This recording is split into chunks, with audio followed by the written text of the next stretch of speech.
The Labour Minister to mediate between the BWA and BWU in an attempt to settle their impasse. The Prime Minister says Barbados citizens have not been downgraded. And in sports, the West Indies go down fighting as India takes the ODI series. Credible, balanced, committed. This is the CBC Evening News. A very good evening to you. I'm Pearson Bowen. This is the CBC Evening News. Talks between the Barbados Workers Union and the management of the Barbados Water Authority are to resume tomorrow afternoon at 4 at the Labour Department under the chairmanship of Labour Minister Dr. Esther Bayer-Sekou. This after the two sides held nearly 3 hours of discussions this morning at Warren's in another attempt to broker a settlement to the dispute which has seen hundreds of BWA workers on the picket lines.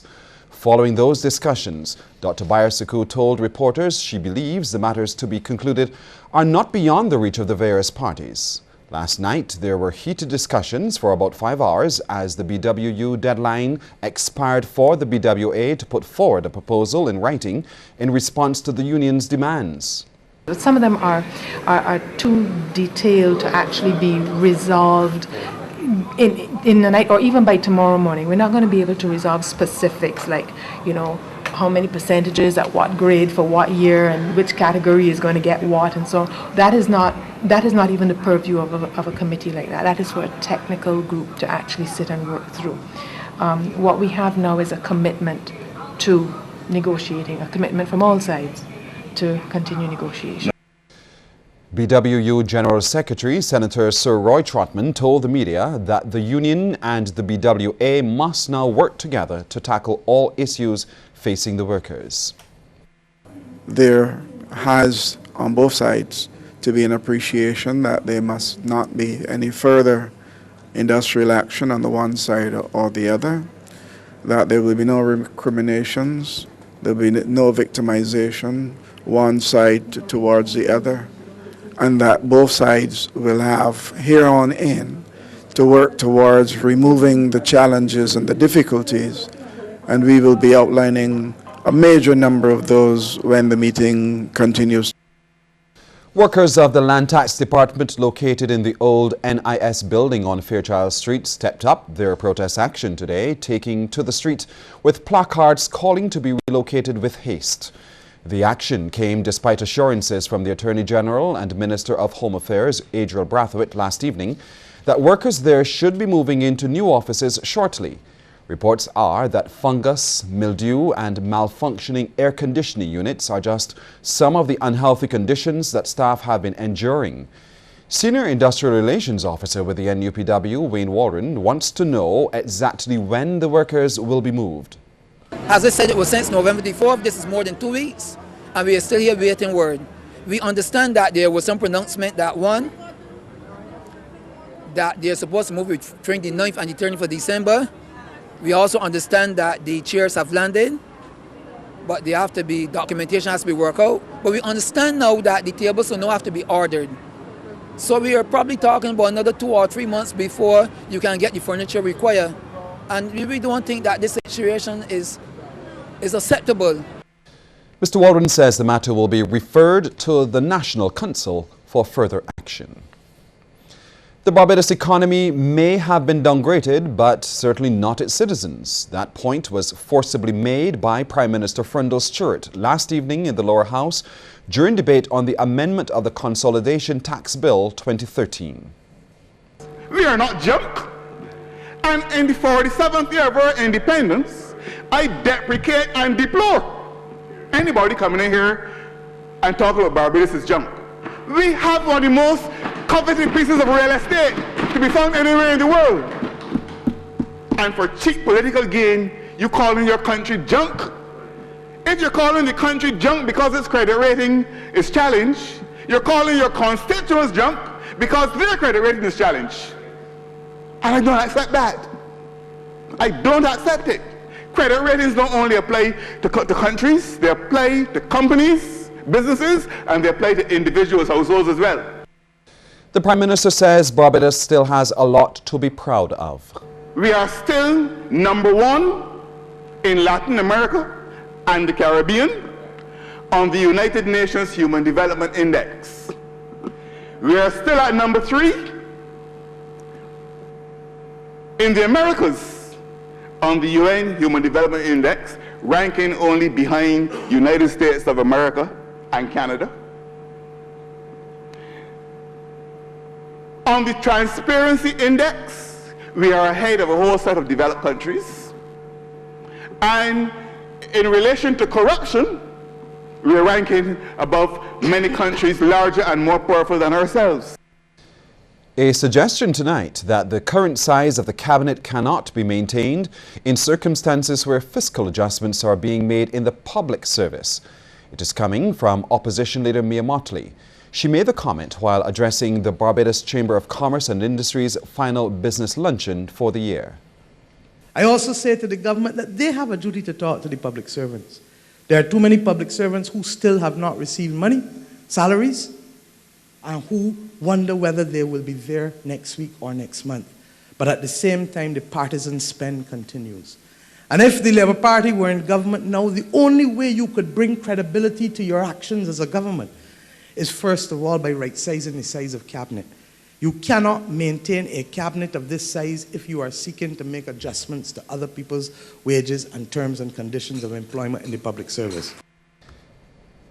In a wide-ranging address, Ms. Mottley also used the opportunity to comment on the sandals debate. She says she and other senior members of the BLP had the opportunity to meet with Sandals chairman Gordon Butch Stewart, and they welcomed the investment but believe the concessions are excessive.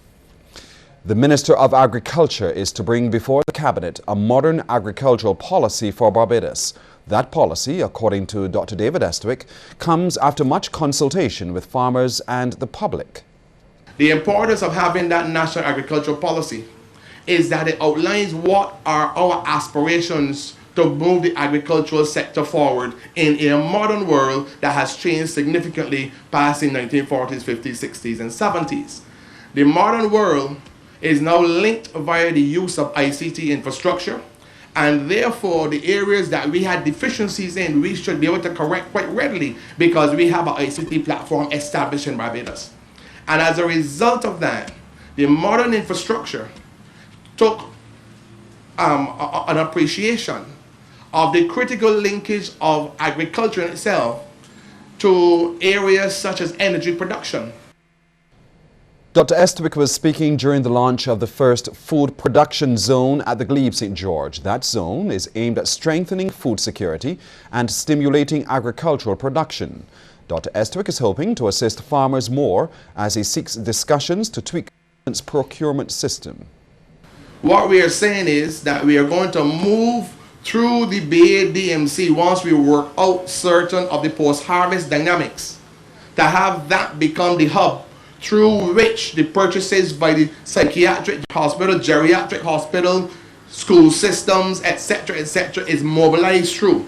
But that becomes important because we have to upgrade the BADMC's capacity at the ICT level to be able to manage the information and connect the inputs, that is the supply side with the demand side and so on. Well, both the Food and Agricultural Organization and the International Institute for Cooperation on Agriculture have called the establishment of the food zone a historic step for Barbados.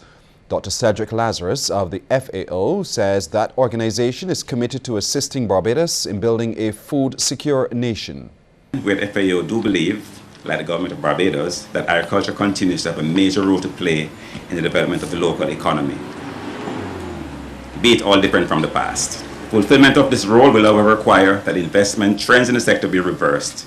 It must be understood that the justification and rationale for investing in agriculture are clear.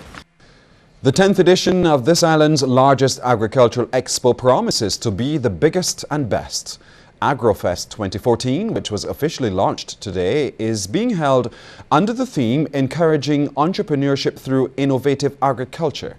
Chief Executive Officer of the Barbados Agricultural Society, James Paul, says they're hoping to attract some 70,000 patrons next year. We feel that we can achieve 70,000 persons coming through Queen's Park for those 3 days. And of course, one of the things we need to recognize is the role that it has played within the industry. Remember that we wanted to connect with the other sectors, economic sectors. I also want to emphasize that this year we are going to be doing some very special things. CEO has talked about the fact that because it is the 10th year, we want to bring back some kind of appeal. A loud explosion at the back of the Daphne Joseph Hackett Theatre reportedly sparked a fire at a building housing a major transformer that powers Queen's Park. After 9 last night, the park was left in darkness as the blaze threatened to spread to the historic building. Along with the Barbados Fire Service and police, a crew from the Barbados Light and Power had to be called in to disconnect the power before firefighters started to extinguish the blaze.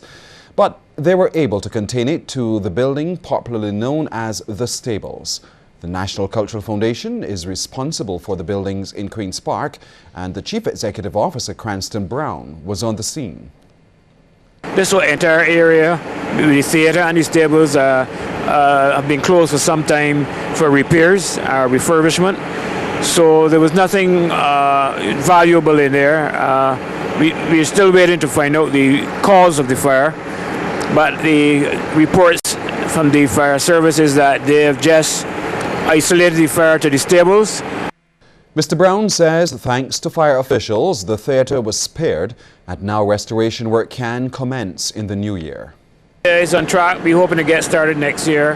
The repairs to this area is also linked to the restoration of the Empire Theatre. So that project is geared to take off next year. Lawmen have made a breakthrough in a rape case after 5 years of investigations. As a result, they have arrested and charged 35-year-old Dave Ford of Kendall Hill, Christchurch, with raping a 15-year-old student in 2008. Ford was at the time employed as a coach at the school. He was arrested and charged yesterday by lawmen and appeared in the District A Magistrates Court in connection with the matter and is expected to reappear on March the 13th.